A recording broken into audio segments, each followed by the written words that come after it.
नमस्ते दोस्तों। आज तक आप ये काफ़ी सुनते आ रहे होंगे कि कोई पंजाबी है तो कोई पहाड़ी, कोई गुज्जर तो कोई अगरी, कोई मलयाली, कोई मराठी, कोई मारवाड़ी और तो कोई जैन है। क्या आपको पता है कि सेम टू सेम जातों के आधार पर हमारी गाड़ियों के भी सरनेम और जात होते हैं, जैसे गुज्जर, जाट, सिख, रेड्डी। कुछ गाड़ियों के तो प्रोफेशन भी होते हैं। कोई पुलिस है तो कोई एडवोकेट है, कोई डॉक्टर है तो कोई नगर सेवक भी है। पर क्या आप जानते हैं कि caste, religion, profession, affiliation to political parties के स्टिकर गाड़ियों पर लगाने पर आपको पेनल्टी का भुगतान करना पड़ सकता है।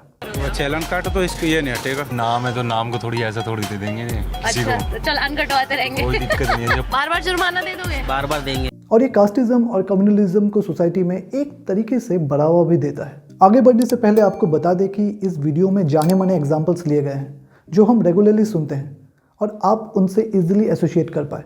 इस वीडियो में किसी कास्ट या कम्युनिटी को टारगेट नहीं किया गया है। हो सकता है आपको कुछ पार्ट इस वीडियो के अच्छे ना लगे, पर मैं रिक्वेस्ट करूंगा कि आप इस वीडियो को अंत तक ज़रूर देखें। इससे आपको पता लग जाएगा कि हमारा इंटेंशन किसी को टारगेट करना नहीं है। इस वीडियो का एम है कि एक सोशल टॉपिक को हाईलाइट किया जाए जिसका हमको लगता है कि सोसाइटी को ध्यान होना चाहिए। ये टॉपिक ऐसा नहीं है कि आपको काफ़ी ज्ञान की ज़रूरत पड़े, और इंडिया में अगर आप रहते हैं तो आपको आस पड़ोस में ये रेगुलरली दिखता ही होगा। इसलिए इस वीडियो को इनफॉर्मल रखने का ट्राई किया गया है। तो अब तक आपको ये समझ आ गया होगा कि ये जो वीडियो है इसका टॉपिक कास्टिज्म से रिलेटेड है। हम अपनी कास्ट को क्यों फ्लॉन्ट करते हैं और ये कास्ट फ्लॉन्ट करने के रीज़न क्या हो सकते हैं। इस वीडियो को हमने छोटा रखने की कोशिश किया है और हम ज़्यादा डिटेल में कास्टिज्म को लेकर बात नहीं करेंगे, बस काम की चीज़ों पे ध्यान देंगे। कास्टिज्म के ऊपर एक डिटेल वीडियो हम आगे पोस्ट करेंगे जिसके ऊपर अभी काम चल रहा है।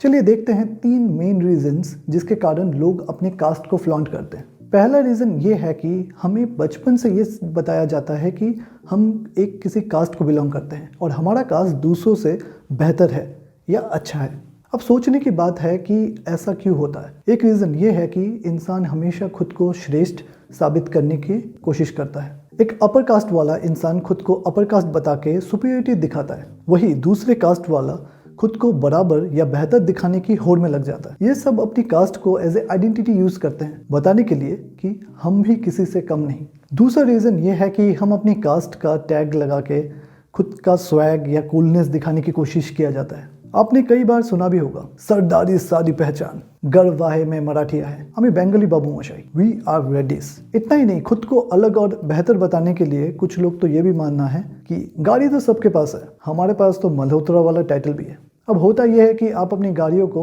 आपके सोशल स्टेटस के बेसिस पर टैग तो कर देते हैं, पर आपके आस पड़ोस के लोग जो आपके पड़ोसी हैं वो भी इससे प्रभावित होकर इसे फॉलो करने लगते हैं। इसका असर ये होता है कि आजकल हर कोई खुद को किसी टैग से एसोसिएट कर देता है। इससे ये होता है कि कास्ट ही आपकी पहचान बन जाती है।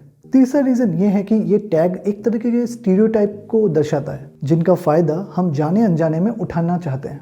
ये फ़ायदा एक तरीके के अनड्यू एडवांटेज होते हैं। एक एग्जाम्पल ले लेते हैं, किसी गुज्जर या जाट टैग वाले गाड़ी के साथ आपकी गाड़ी की टकरार हो जाए तो आप उसके ड्राइवर से भिड़ेंगे नहीं, क्योंकि आपको अपनी हड्डियां प्यारी है। हाँ, फायदे है जी कि हाँ आदमी देख लेता है अंदर की गुजर बैठे हैं तो बोलना नहीं पड़ता है कि हाँ भी अलग हट जाओ इनसे कि गुजर आ रहे हैं। और यही चीज़ पुलिस के गाड़ी के साथ भी हो सकता है, एडवोकेट के गाड़ी के साथ हो सकता है। तो बहुत लोग ऐसा करते हैं कि उनके घर में कोई पुलिस वाला है तो वो जानबूझ के, वो खुद भी पुलिस वाला नहीं है तो अपने भाई जो पुलिस वाला है उसी की गाड़ी लेके घूमेगा। इससे उसको काफ़ी फ़ायदा होता है, एक्सीडेंट में फ़ायदा हो जाता है, ट्रैफिक में फ़ायदा हो जाता है और कभी कभी तो उसको टोल भी नहीं देना पड़ता। तो इन्हीं अनड्यू एडवांटेज ने इस चीज़ को बढ़ावा दिया है। अब इन सब रीजंस के सोशल इम्प्लीकेशंस देखते हैं कि ये टैगिंग से होता क्या है। कार, घर, ऑफिस को सोशल कास्ट स्टेटस से टैग करना, कास्ट के बेसिस पे स्टेटस दिखाना एक तरीके का बायसनेस क्रिएट करता है। हमें लगता है इससे कोई फर्क नहीं पड़ता। आप खुद को अलग दिखाने के लिए एक स्टेटस टैग लगा लेते हैं, आपको देख के सामने वाला भी लगा लेता है और ऐसे एक चेन रिएक्शन बन जाता है, एक विशियस साइकिल बन जाता है जिससे किसी को भी पता नहीं लगता कि इससे बाहर कैसे निकलना है। मैं आपको एक एग्जांपल देता हूँ। जैसे आपने अपनी गाड़ी में एक स्टिकर लगाया, अब सामने वाले को क्या होता है कि फोमो हो जाता है। फोमो होता है फियर ऑफ मिसिंग आउट। वो सोचता है कि मैं भी लगा लूँ तो शायद मेरा भी स्टेटस बढ़ जाए। अब वो क्या करता है कि उसने भी लगा लिया। अब आपने देखा कि आपके पास भी गाड़ी में स्टिकर लगा हुआ है, उसके गाड़ी में भी स्टिकर लगा हुआ है। अब आपने कहा कि मैं तो घर में भी लगाऊंगा एक्स्ट्रा। अब उसने भी देख के घर में लगाया।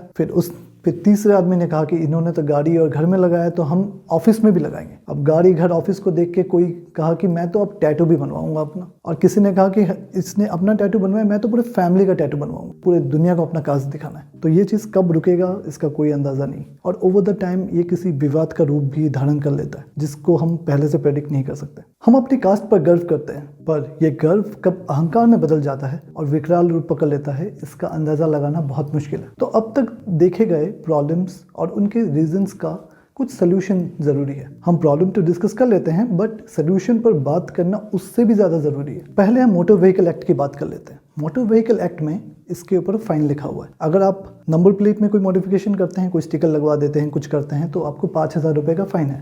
पर अगर आप अपने हुड या फिर आप अपने बैक ग्लास में लगवाते हैं तो आपका 100 से 500 रुपये तक का फ़ाइन है।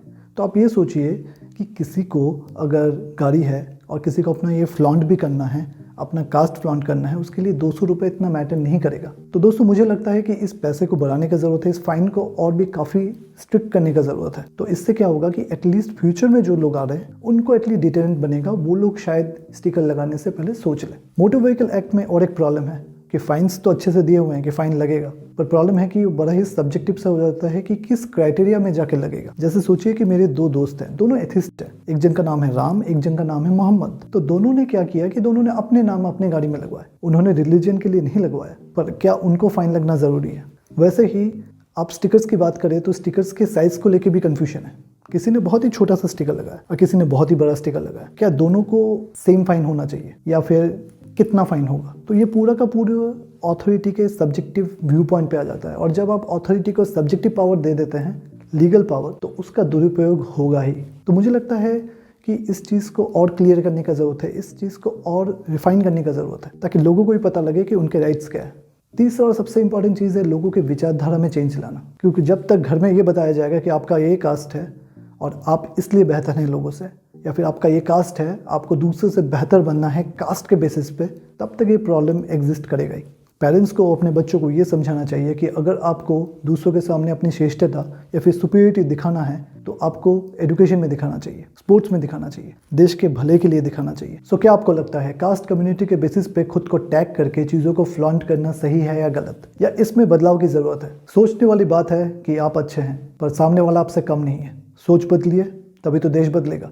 तो आपको क्या लगता है कि क्या क्या चीज़ें हैं जो हमने इस वीडियो में मिस किया है, या फिर आपको क्या सलूशन लगता है इस चीज़ को सुधारने के लिए? तो प्लीज़ आप कमेंट सेक्शन में जाके अपने सुझाव ज़रूर दें। ये वीडियो अगर आपको अच्छा लगा तो आप अपने फ्रेंड्स एंड फैमिली के साथ इसको शेयर कर सकते हैं। वीडियो को अंत तक देखने के लिए धन्यवाद। अपना ख्याल रखिएगा। मैं आपसे मिलता हूँ अगले वीडियो में। जय हिंद।